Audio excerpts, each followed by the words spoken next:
it not a busy week here at the White House? As you all know, we'll be traveling to Michigan tomorrow. I know the president's really looking forward to it.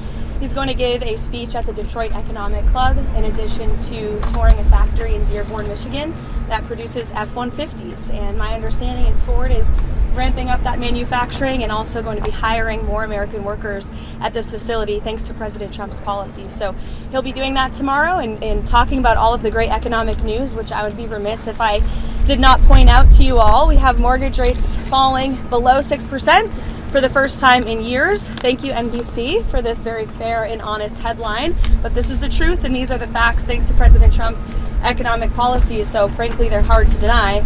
And then again, we have the Washington Examiner out this morning with gas prices. The national average has fallen to $2.79 per gallon for the first time in nearly 5 years. So these were two of the biggest pain points for the American people, as you all know, under the previous administration. Gas prices, mortgage rates, interest rates, all things that this administration is committed to seeing fall. In addition to prices, we know core inflation is at its lowest point as it has been in 5 years. And so these economic policies are really coming into fruition now that we're in 2026. And we'll be seeing more tax cuts into the pockets of the American people later this spring as well. So it's all good news on the economic front. And I know the president looks forward to talking about that tomorrow in Michigan. I'll take some of your questions. Karoline, does the president think that the Fed chair should be in jail? Thank you so much, Karoline.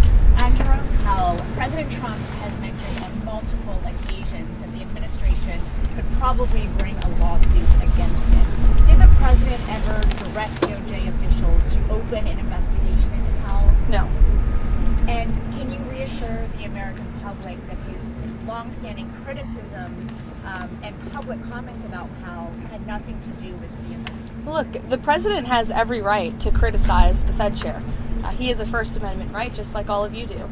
And one thing for sure, the president's made it quite clear, is Jerome Powell is bad at his job.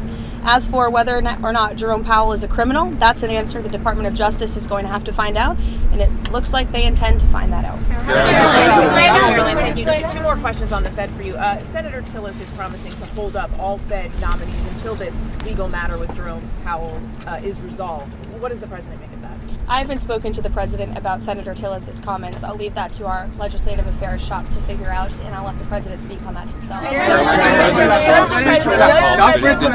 the president believe that the Fed should operate independently from him? The president has made it quite clear he thinks Jerome Powell is bad at his job, and the president has made it quite clear, as have many economists, by the way, that interest rates should be lowered, and they should have been lowered a long time ago. But does he believe in the independence of the Fed, Caroline? He has, and he said that many times. Does the president believe that Jay Powell should go to jail if he lied about Is the president taking... Eamon, you're yelling out a question that's being asked in a different way, but it's the same exact question as we just answered, and I just answered it. We'll let the Department of Justice determine that. Karoline, is the president taking airstrikes off the table in Iran, and does he believe there's a potential path to end the protests there without military action? Well, I think one thing President Trump is very good at is always keeping all of his options on the table, and airstrikes would be one of the many options that are on the table for the commander-in-chief. Diplomacy is always the first option for the president. He's told all of you last night that what you're hearing publicly from the Iranian regime is quite differently from the messages the administration is receiving privately. And I think the president has an interest in exploring those messages. However, with that said, the president has shown he's unafraid to use military options if and when he deems necessary. And nobody knows that better than Iran. Go ahead, Is Steve Witkoff talking to the Iranians at the moment? I understand that Steve Witkoff will continue to be a very important player in diplomacy with respect to Iran. President Trump has confidence in Delcy Rodriguez? I think the last week has shown that the president made the right, realistic assessment of what needed to take place in Venezuela at this moment in time. And the interim authorities and Delcy Rodriguez and her team have been very cooperative with the United States and the president and his team, as evidenced by the massive energy deal that the president was able to cut with the interim authorities, their commitment to release Venezuelan political prisoners, which we also saw last week. So we've seen a great level of cooperation, and the president expects that to continue. Go ahead. Sorry. And how soon does he want to see elections in Venezuela? I think right now it's still too soon to say, and I don't want to set a deadline for the president. Was the meeting this morning with Marco Rubio about Venezuela? What can we see this week from Venezuela? More The president meets with the Secretary of State and National Security Advisor daily, sometimes multiple times a day, and so it was on a range of topics, as it always is. Does President Trump expect on Venezuela? What practical steps would the White House like to see those interim authorities take to stop Iran and Hezbollah from operating in the country? Have those authorities done anything on that yet? I think right now the main correspondence with the interim authorities is really focused on obviously ensuring stability and prosperity and continued cooperation with respect to energy. As you all know, there was a very powerful and big group of oil executives who were here at the White House on Friday, and so continuing to iron out some of these energy deals. We also have made it very clear, the president's made it very clear that we don't want to see any more jug boats sailing from Venezuela towards the United States of America, which we have not, frankly, in the last week. President's also made it very clear that only oil tankers that are approved by the United States of America will be flowing from Venezuela, and we will continue to seize ships that are stateless or that are not approved for commerce by the United States. Back to Iran, is the objective in these discussions with Iran still complete denuclearization, or what else is the president looking for as he, engages in this discussion? Well, he's made it quite clear he certainly doesn't want to see people being killed in the streets of Tehran, and unfortunately that's something we're seeing right now. Kelly. Has Witkoff spoken with Iranian officials? I'll get to you, don't worry. Has Witkoff spoken with Iranian officials today, and has President Trump spoken with Elon Musk about the internet situation there as well? I understand he has spoken to Elon about that. Yes, he talked to all of you about that on the plane last night. What was your first question, Kelly? Has Witkoff spoken with Iranian officials today? Could you give any updates on those conversations? I haven't spoken with Mr. Witkoff today about that, but we can certainly get you an answer. President Trump is meeting with Archbishop It's of great interest to you, I'm sure. Absolutely, and they may be speaking as we're speaking.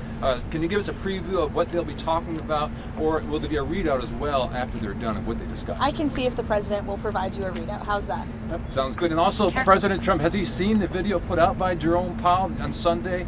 And if so, what's his reaction? That video was put out after I was with the president when Air Force One landed last night, I believe. So I was no longer with him when that video came out. I don't know if he's seen it. Does the president have a deadline, a timeline? No, he has not set a timeline, but it's definitely a priority for him. She's asking about Greenland, and I think the president was very clear last night. He said that he wants to see the United States acquire Greenland because he feels that if we do not, then it will eventually be acquired or even perhaps hostily taken over by either China or Russia, which is not a good thing for the United States or for Europe or for Greenland as well. Let's not forget, it would not just be in the best interest of the United States, but perhaps it would be in the best interest of Greenland as well to be part of the United States and protected by the United States. I can't even finish my answer. Everybody's screaming. Go ahead, Monica. Caroline, what did the president mean the last night when he said that Iran had called to negotiate and that there may be a meeting that is set up? I mean, what else do you want me to explain by that? Who called and who would be a part of that? There was an official from the Iranian government, I believe it was reported earlier, that reached out to a member of the president's very close team, Special Envoy Witkoff, expressing a far different tone than what you're seeing publicly. Secretary Kristi Noem has been front and center in response to this ICE video. Is the president satisfied with her efforts there and all of her media interviews? Yes, 100%. President Trump and I actually spoke about this last night and how Secretary Noem is doing a phenomenal job, not just securing the border, which she and the president did together in record time, but also in defense of the brave men and women of ICE who put on a law enforcement uniform every single day to protect our communities and to protect all of you and every American, regardless if they are Democrat or Republican.